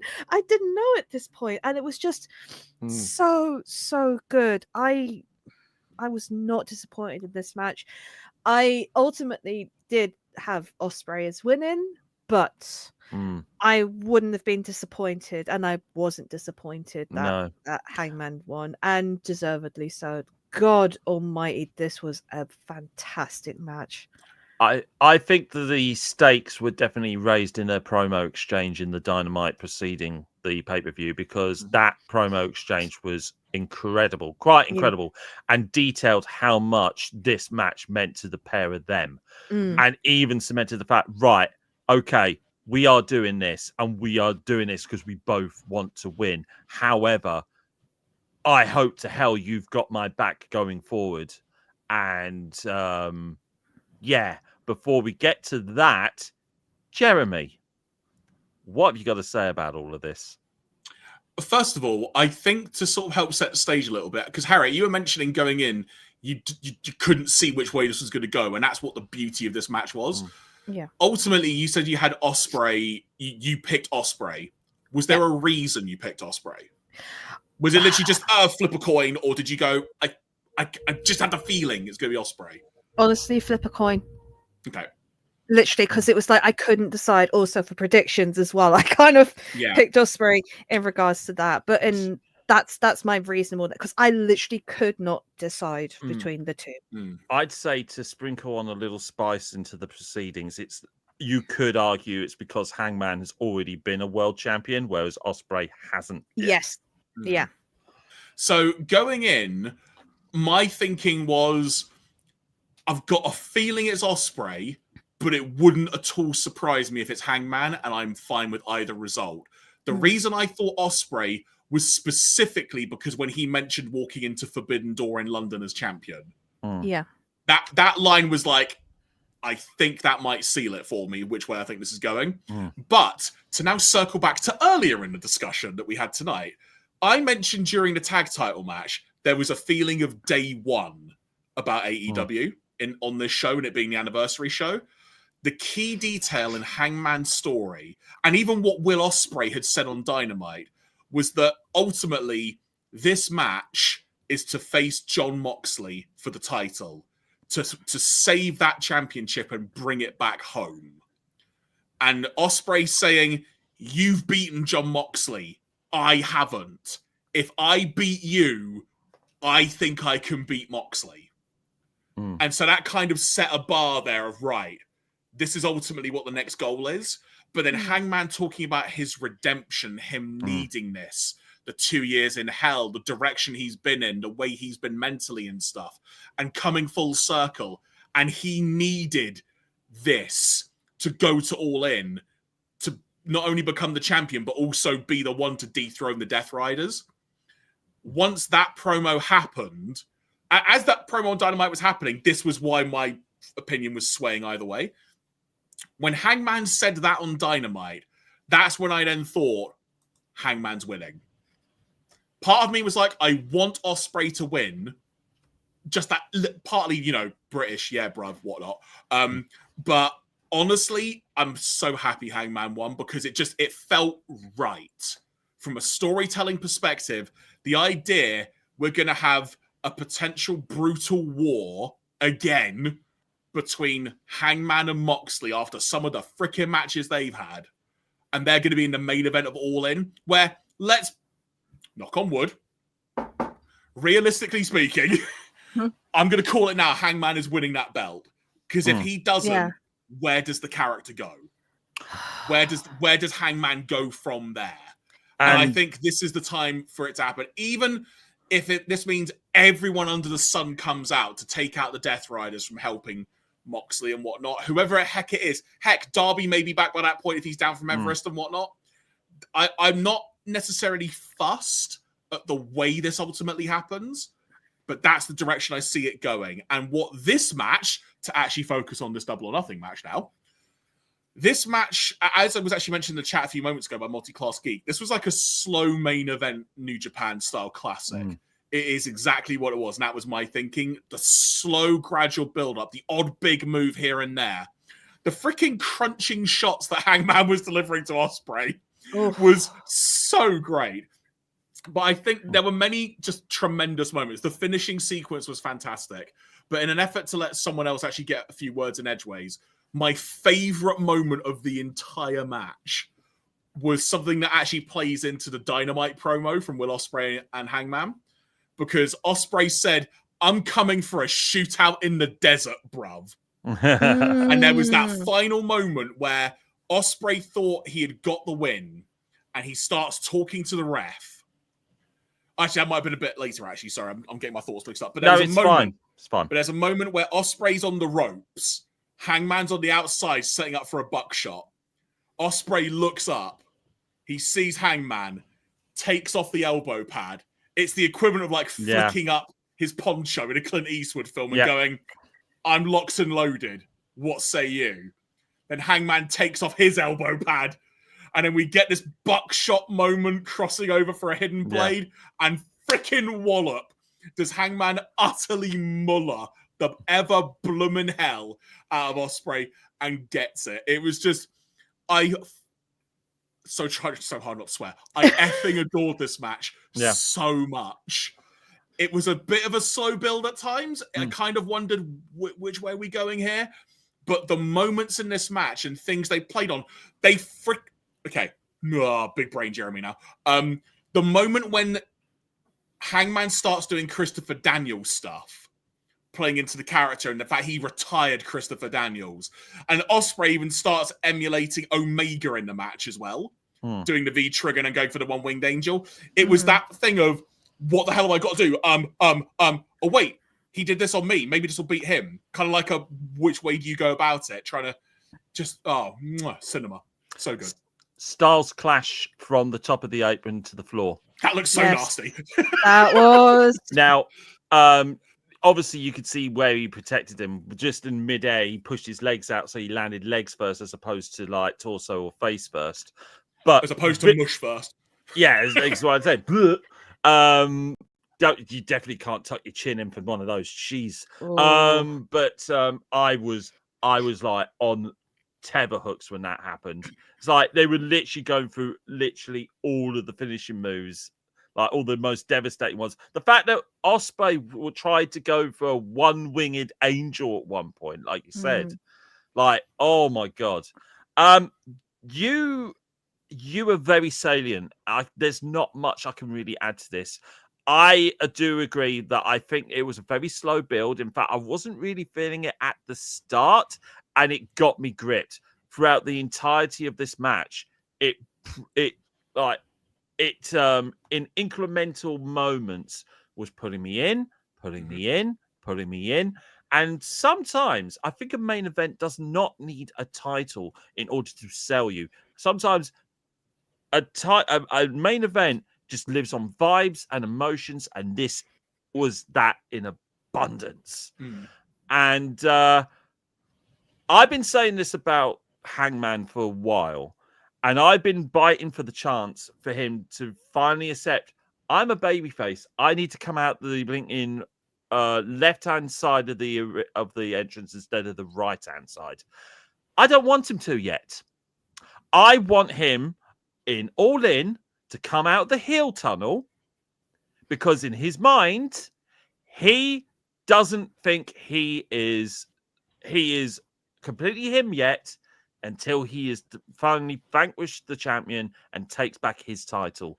And with that, also winning the adulation of the crowds, which has literally been his sidekicks all around him the whole time. Everything about Hangman Page is, do the crowds love me? They don't love me. Oh, God, there's the insecurity. And then as soon as he gets them all back, and when he's got that title and he's got everyone cheering him, that is when he finally decides, I'm going down that babyface tunnel. And then little Matty here will scream so hard, you will be able to hear it from Scotland. I live in the bottom end of the UK. That is how much you'll be able to hear me scream. The currently ultra windy and rainy end, I might add, looking out my window. It's a monsoon out there. 100%. Now. I digress, sorry. But that's really my point. I think these have been two of the best, just to bring it back into a full circle. Let's bring in a bit of Mone into this as well. I think these have been two of the best Owen Cup finals ever. And we've had some great ones. The Calgary ones in particular were great. Absolutely. I think from a storyline point of view, and especially in the men's one, but definitely, I think next year put more stakes in for the women's one, is all I ask. These have been two incredible matches that have bookmarked a perfect pay-per-view in my estimation. Guys, I think we got, Harriet, did we get more from you, or have you got any more to add? No, I think. What about Hangman's, I'm going to say, Heart Foundation tribute-esque ring gear? Oh, and the black lighting, which made it really pop and made him look like a Tron character. Yeah. Yes, that was incredible. Actually, I think that's the thing that's worth bringing up. Actually, from a production point of view on this pay-per-view, this is a big digression, folks, but it's related. I really liked the big entrance that this show had. Just like it felt just like the kind of diamond shape that they had. It really lent itself well in that arena, and it also lent itself incredibly well for Anarchy in the Arena, obviously. But just in terms of the grandiose nature of entrances, it added a lot. It made it feel different rather than just bringing, I don't want to say the same entrance that they always have, but it was nice that there was a bit more of a bespoke entrance about this. I do like that they vary up the entrance ramps now. I mean, obviously it's for like a logistical reasonings, but I kind of like that the I'm going to say, I apologize, Harriet, the cock rings have been done away with for a little while.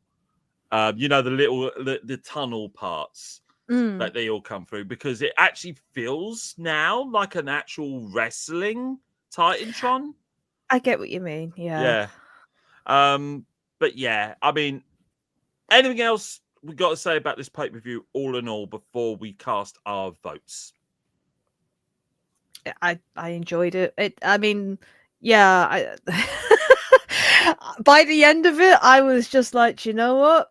I enjoyed that. I know I only watch a few pay-per-views. If that's one of the few, I was extremely happy. Yeah, absolutely. Right, guys, we're going to do thumbs. So, thumbs out.